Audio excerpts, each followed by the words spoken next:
بسم اللہ الرحمن الرحیم۔ دال قوت ذائقہ، ذائقے کا اعلیٰ زبان ہے اور زبان کا تعلق معدے سے ہے،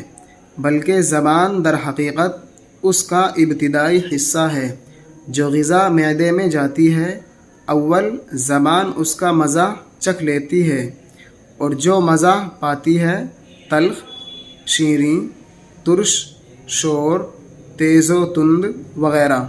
اس کی اطلاع بذریعہ اعصاب دماغ کو پہنچاتی ہے۔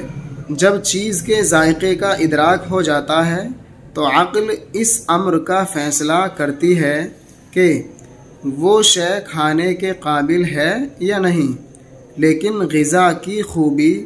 محض مزے پر موقوف نہیں، بلکہ اس کی بو بھی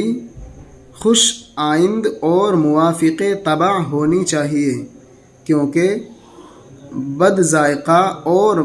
بدبودار اشیاء کو معدہ قبول نہیں کرتا۔ اسی حکمت سے صانع مطلق نے ذائقہ اور شامہ کا موضع قریب قریب تجویز کیا ہے کہ شامہ ذائقے کی امداد بآسانی کر سکے، بلکہ غذا کا حسن و قبح اس کے رنگ سے بھی متعلق ہے، اس لیے سب سے پہلے قوت باصرہ اس کا امتحان کر لیتی ہے۔ مثلا پانی میلا یا مقدر ہو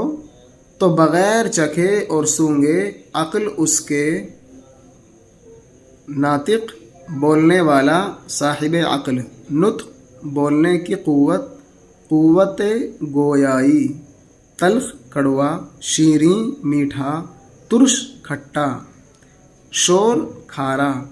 تیز و تند بہت تیز، خوش آئند خوشگوار، پسندیدہ، موافق طبع مزاج کے مناسب، طبیعت کے موافق، بد ذائقہ بد مزہ، صانع مطلق دنیا بنانے والا یعنی اللہ تعالی، مقدر گدلا اور دھول والا، ناقابل ہونے کا حکم لگا دیتی ہے۔